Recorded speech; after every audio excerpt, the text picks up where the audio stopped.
안녕하세요. 학원에서 강사로 일하고 있습니다. 원장님이 월급날 갑자기 프리랜서라며 4대 보험도 안 들어주고 세금도 3.3%를 떼셨어요. 시간표도 원장님이 짜고 교재도 학원에서 정해줬고 학생 관리나 상담, 행정 업무 다 제가 하거든요. 출퇴근 시간도 정해져 있어서 수업이 없어도 나와야 돼요. 이래도 제가 프리랜서인가요? 그리고 사장님은 돈을 조금만 떼니까 저한테 유리한 계약이라고 하는데 맞나요?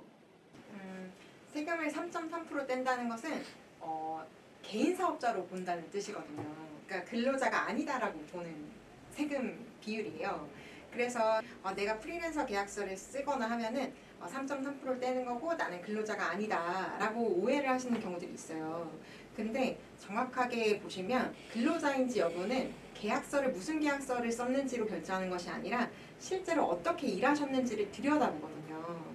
근데 만약에 지금 이 강사님처럼 출퇴근 시간도 정해져 있었고 그다음 교재도 원장이 선정했고 그다음 잡무도 많이 보셨고 뭐 상담 업무도 보셨고 이 정도면은 사용자가 자기를 위해서 이분이 일을 하도록 이런 여러 가지 지휘도 하고 감독도 하고 지시도 하고 했던 걸로 보여지거든요.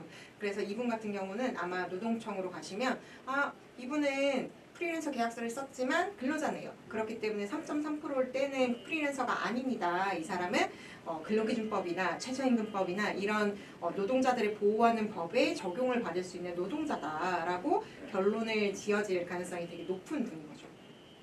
이제 그러면은 원래 프리랜서 계약이어서 받지 못할 거라고 생각했었던 퇴직금도 받아야 되는 거고 연차도 발생했기 때문에 연차 수당도 받아야 되는 거고 그거 외에 뭐 사실 실업급여를 받을 가능성도 생기고요. 산업재해가 발생하면 산업재해 보상도 받을 가능성이 생겨가지고 이런 비용을 다 지급하지 않으려고 원장 선생님이 3.3%로 한 거라서 이거는 빨리 한번 고민을 다시 한번 해보시면 좋을 것 같습니다. 실제로 가짜 3.3% 가짜 프리랜서들이라고 많이들 얘기를 하고 있어요. 그래서 자세히 살펴보면 노동법의 보호를 받을 수 있는 노동자인데 그 범위 바깥으로 밀려나 있는 분들이 실제로 굉장히 많기 때문에 이런 강사님들 같은 경우에는 꼭 노동청에 가셨으면 좋겠어요. 정말 학원 강사 선생님들은 너무 많이 프리랜서 계약 체결을 하는데 들어보니까 이유가 또 그거던데요. 학원이 잘 나가는 게 아니고 강사가 유명해지면 너가 돈을 버니까 그래 3.3% 하는 거 이런 얘기까지 하더라고요. 근데 그거는 이제 일반적인 학원이 아니고 자기가 학생 수가 늘어나는 거에 비례해가지고 자기 임금이 바뀌는 그런 경우에는 좀 해당할지 모르겠는데 일반적인 보습 학원에서는 프리랜서 계약 체결하시면 안 됩니다. 저는 배달 라이더로 일을 하고 있었습니다. 일을 하다가 오토바이 사고가 났어요. 그래서 땡땡 플랫폼 회사에 말했더니 당신은 개인 사업자라 우리 소관이 아니다 라고 답이 왔습니다. 정말 저는 아무런 보상도 못 받는 건가요? 소위 말해서 노동자가 아닌 경우에, 그러니까 노동법의 보호를 받는 사람들이 아니더라도 이런 프리랜서라든가 플랫폼에서 일하시는 분들이라든가 이런 분들도 요즘에 이제 4대 보험을 범위에서 보호를 같이 하려고 점점 그 범위가 확대되고 있어요. 그래서 지금 플랫폼에서 일하시는 이 배달 노동자 같은 경우에는 반드시 산재보험에 가입해야 되는 노무제공자라고 규정이 되어 있거든요. 모든 프리랜서들이 다 산재에 무조건 적용되는 건 아니고요. 노무제공자 중에서 산재에 당연히 의무적으로 가입해야 되는 직종이 정해져 있거든요. 근데 그 중에 플랫폼에서 배달 일을 하시는 분들 같은 경우는 그 대상이 되고 계시기 때문에 산재보험의 보호를 받으실 수 있다 이렇게 보시면 될 것 같아요.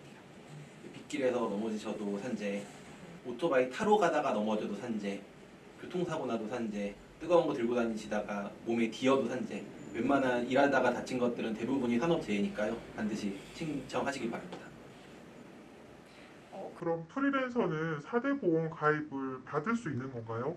이게 사실 프리랜서는 국민연금이랑 건강보험은 지역가입자로 많이 가입을 하고요. 노무제공자로서 산재보험이랑 고용보험에 가입해야 되는 직종에 해당하는 프리랜서들이 굉장히 많아져가지고요. 인터넷에 선생님이 하시는 직종 적고 산재보험 가입 적으면 뜨는데요. 보고서 그 해당하는 직종이 맞구나 하면은 회사한테 말해가지고 가입해 주십시오 라고 요청하시면은 바로 가입을 하게 됩니다. 대신 프리랜서 같은 경우는 산재보험이랑 고용보험 가입하고 비용을 반씩 부담하게 돼 있어요. 이게 직장 가입자와의 차이입니다. 안녕하세요. 저는 프랜차이즈에서 아르바이트를 하고 이제 기름이 튀어서 팔에 화상을 입었는데 이것도 산재 신청을 할 수가 있나요? 매장에서는 화상 연고를 발라주는 것으로 치료를 끝냈습니다. 얼마 전에 고등학생을 만날 일이 있었는데 그분이 웨딩홀에서 일하신대요. 일하는데 기름이 튀어가지고 이게 좀 화상을 입으신 거예요. 그래가지고 방금 딱 그 말씀하신 대로 연고 바로 끝냈다고 하더라고요. 그래서 아니다, 이거는 빨리 산업재 신청하셔야 된다. 만약에 이게 흉터도 장애가 될 수도 있거든요. 장애로 인정받을 수도 있고요. 그래서 이 인정받으면은 일하다가 피해를 본 거기 때문에 큰 보험에서 오랫동안 보상을 해준다고 생각하시면 돼요. 걱정하지 마시고 산업재해 신청을 바로 하십시오. 저희 점장님이 제가 다치고 나서 봉투에 5만 원을 넣어주셨어요. 이거랑 산재 신청하는 거랑 뭐가 다르죠? 산재보험은 이렇게 생각하시면 되는데 회사든 매장이든 그 일하는 공간 안에서는 사실은 사람과 사람이 그냥 부딪혀서 다칠 수도 있고 넘어져서 다칠 수도 있고 일을 하다 다칠 수도 있고 뭐 무궁무진하게 다칠 수 있는 상황들이 존재하잖아요.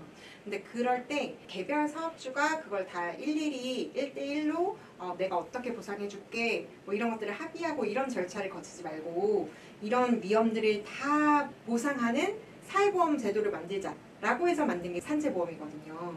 그래서 5만 원을 사장님이 봉투에 개별적으로 챙겨주는 건 그냥 사장님의 배려인 거죠. 그 사장님의 호의다 이렇게 생각하시면 되는 거고, 산재보험은 그냥 누구나 일하는 사람이 일하다가 다쳤을 땐 누구나 신청할 수 있는 사회보험이기 때문에 그건 사회보험 제도를 통해서 치료받고 보상받는 거다. 이렇게 구분해서 생각하시면 될 것 같아요. 사장님이 돈 받고 산재하지 말라고 하셨는데 어떤 게 더 유리한 거죠? 산업재해 방해하면은 징역형 아닌가요? 그러니까 실제로 그렇게 생각하시는 경우들이 있는데 그건 사장님들이 오해하시는 경우들 때문이거든요. 사장님들이 자기네 사업장에서 산재를 인정받으면 큰일이 나는 줄 아시는 경우들이 있어요. 근데 큰일이 나지 않는다. 첫 번째로는 큰일이 나지 않는다. 그걸 사장님한테 잘 설명하시면 좋을 것 같고요. 그럼 두 번째로는 사장님이 산재를 신청하지 마라고 얘기하는 건 그 자체로 법을 위반하는 거예요.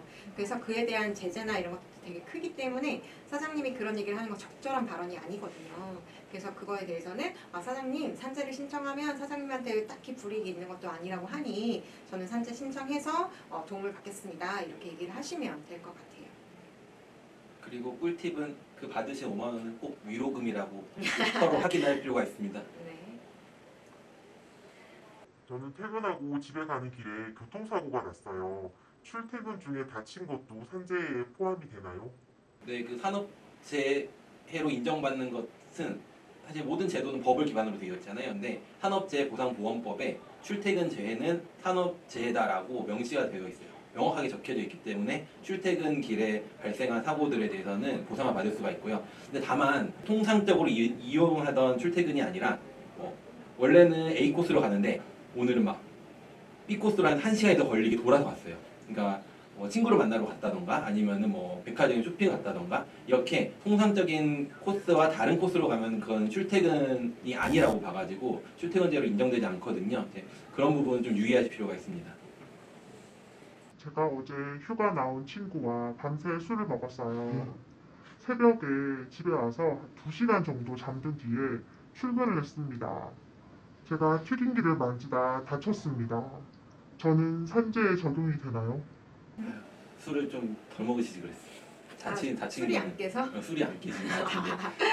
근데 술이 안 깬 게 우리의 좀 잘못이라고 우리가 쉽게 생각할 수 있지만 그럼 잘못이 맞죠. 잘못이 맞긴 맞죠.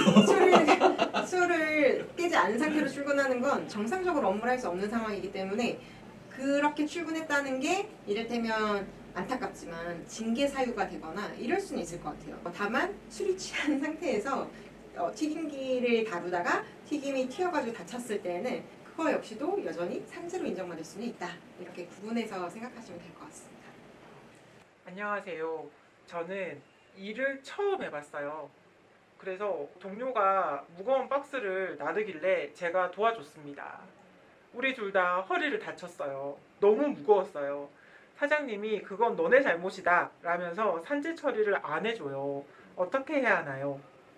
근데 고의로 허리를 다치게 만들 일은 없잖아요. 산재가 안 되는 거는 자해, 그리고 고의로 나를 훼손하는 행위 그 정도가 아니고서는 웬만큼은 다 산업재해로 인정이 되고요. 특히 방금 말씀하신 이 사건은 무거운 걸 드는 행위가 분명하게 있었던 거고 직장에서 지휘 명령에 따라가지고 있었던 거기 때문에 이거는 산업재해가 인정이 될 것 같습니다. 아 그리고 산재 처리를 사장님이 해주시는 게 아니에요. 산재 여부는 근로복지공단에서 판단하는 거고 사장님이 산업재해인지 아닌지를 결정하는 권한까지 없으니까요. 사장님한테 그럼 저는 한번 해보겠습니다 라고 신청을 그냥 하십시오. 신청을 본인이 하는 거거든요. 신청은 일하시는 분들이 직접 하시는 거지 사장님이 대신 해주는 게 아니기 때문에 사용자가 산재 신청 안 해줘요 이런 상담들을 실제로도 많이 하시는데 직접 근로복지공단에 산재 신청을 하시면 돼요. 그래서 그거를 꼭 이제 사장의 허락을 받아야 된다거나 사장이 직접 해줘야 된다거나 이렇게 생각 안 하셔도 될 것 같습니다. 특히 몇 년 전까지는 그게 허락을 받았어야 된다면서요. 사인을 받아갔어요. 사인을 그러니까 받아갔어요. 신청서 안에 지금까지. 이제 사용자 사인란이 있었죠. 근데 지금은 이제 그냥 그게 사용자 의견서 정도를 근로복지공단에 받습니다. 산재 맞냐고 물어보긴 해요. 하지만 그게 절대적인 거 아니니까.